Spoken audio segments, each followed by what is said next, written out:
Ipong ngajak ngaji. Ayo Pong. Sakit gigi. Ini pengajian malam Kemis Pong di Masjid Al Islam Petamburan 3. Di Pinang Habib Rizik bisa siap. Nah ini nih orang walap. Ayo ngaji yuk.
Tapi untuk maksiat kau ringan sekali, gampang aja buat maksiat, dan kau merasakan kenikmatan maksiat. Hati-hatinya, ada apa nih? Kalau kita males banget ibadah, nggak mendapatkan rasa manis ibadah, terus sebaliknya buat maksiat cepat aja, gampang aja, tapi merasakan manis maksiat, maka kata Imam Ibn Athaillah, fa'lam annaka lam tasluk taubatuka, maka ketahuilah taubat engkau gak sungguh-sungguh. Nah, taubat engkau ini kau tidak benar dalam bertaubat. Nah, makanya ini hati-hati nih. Kalau kata Imam Ghazali, di antara tanda-tanda Allah Subhanahu wa Ta'ala ingin mencabut petunjuk hidayah dari kita, di tanda-tandanya ada 4 nih kata Imam Ghazali. Tanda-tandanya ada 4. Kalau mungkin ada dalam diri kita, hati-hati nih. Allah sudah menjauhi dari kita jalan petunjuk.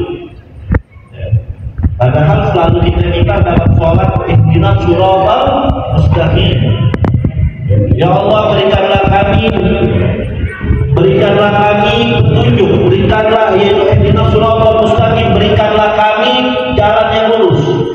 Nah, tapi hati-hati kata Imam Ghazali, ada 4 tanda yang Allah bisa meninggalkan kita, Allah jauhkan kita dari petunjuk. Yang pertama, ketika kita susah banget mengamalkan ilmu, kita tidak lagi atau susah untuk mengamalkan ilmu. Itu hati-hati, itu tanda-tanda Allah pengen menjauhi kita. Kita tahu baik, kita nggak mau kerjain. Kita tahu baik, kita nggak mau kerjain.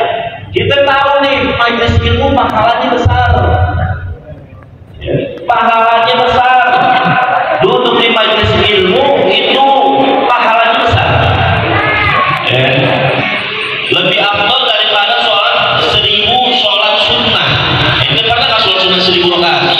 Bagi yang mau beli jarak-jarak kan, Nabi kasih informasi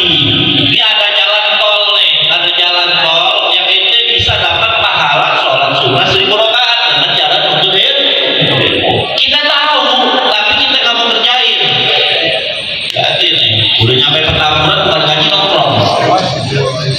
Hati-hati tuh. Itu hati-hati tuh.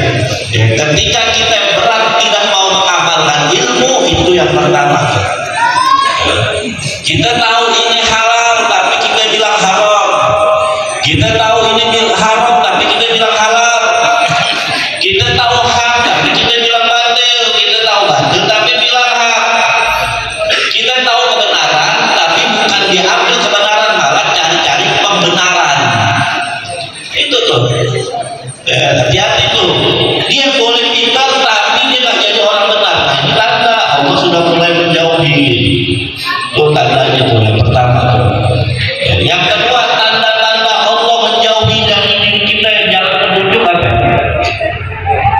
Kita merasa berat untuk ibadah. Ibadah berat banget. Sholat berjamaah kayaknya berat banget. Tapi kalau berjamaah nonton bola sedia kopi. Berjamaah nonton bola pada semangat dah. Waduh, diundang main bola jam 12 saya jam 10 di nongkrong. Itu jam 10 di nongkrong. Tapi giliran kita dipanggil azan, antara aja lah baru azan. Nah, buka datang dulu lah. Situ ya. Udah komat, mesti komat, kopi belum habis. Ya. Udah takbir, oh masih takbir, udah santai dulu dan ngomong dulu nanti. Tapi ketika berjamaah itu ada yang kedua.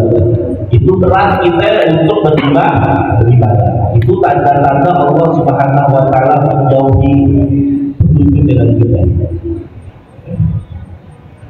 Yang ketiga kata Imam Ghazali, tanda-tanda Allah itu menjauhi kita, menjauhi petunjuknya. Apa yang ketiga? Kita disibukkan dengan hal-hal yang bermanfaat. Kata Imam Ghazali, apa tanda-tanda Allah menjauhkan kita dari petunjuk? Yang keempat, ada sesuatu yang kita lebih cintai daripada kita mencintai Allah dan Rasulnya. Jadi mencintai Allah dan Rasulnya itu dikeduain. Kita lebih mencintai makhluk. Kita lebih mencintai makhluk. Ya kan? Coba aja kita ukur diri kita. Jadi pastinya ada pada diri kita.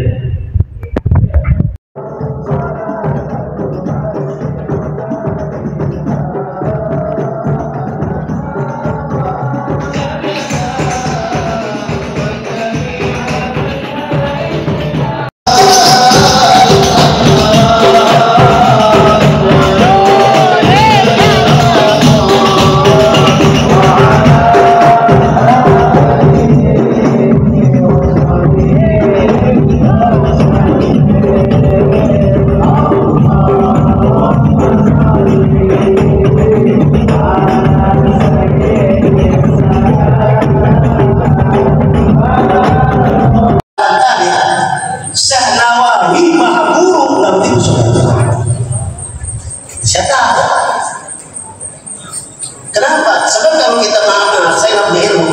Kalau orang punya ilmu itu udah dia, lalu jalan dia, terus dia dapat orang yang punya ilmu. Ulah diganya, dia sudah kelo. Tapi kalau orang yang nggak punya ilmu, hati-hati. Contoh kemarin, saya lihat dalam masalah di YouTube, kata anak muridnya cium tangan dengan gurunya, kakinya dicium kaki. Gurunya dicium juga, tangannya dicium, kakinya dicium. Betul nggak? Betul nggak? Saya mau nanya yang perempuan lagi. Perempuan. Haram. Jangan cium kaki cium tangan yang punya guru dengan wanita yang bukan murid, muridnya haram. Gak bisa. Tentu karena bukan murid, saudara. Udah gitu cium kaki lagi. Kalau dia bapak mama lo gak pernah dicium kakinya, betul? Gak bisa, saudara, gak ada. Yang abdul tuh orang tua lebaran Idul Fitri, bapaknya di bangku dulu. Anaknya datang, cium tangan segala macam, minta maaf, kakinya dibasuh sama anaknya, airnya diminum. Dulu begitu. Kenapa? Karena surga itu ada di dalam Saya bertanya, kita mahal guru, cinta guru sama orang tua ngelawan. Saya bertanya, selamat atau celaka? Selamat celaka. Kita udah guru seh apa seh adalah gua seh. Kalau orang tua ngelawan, fala takullahu wala tanharu kullahu qawlan. Dipanggil orang tua. Sini, tasma. Dosa nggak? Dosa nggak? Saya bertanya, model gitu di akhir zaman banyak apa enggak? Banyak. Lewat perbaikannya, lewat ngaji. Makanya ngaji itu juga ada pengajian yang disebut taklim di pondok, supaya santri punya akhlak sama guru, punya akhlak dengan keluar guru, punya akhlak dengan teman. Taklim saat ini di pondok pesantren juga mulai hilang.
Selamat, kelar kita balik ya.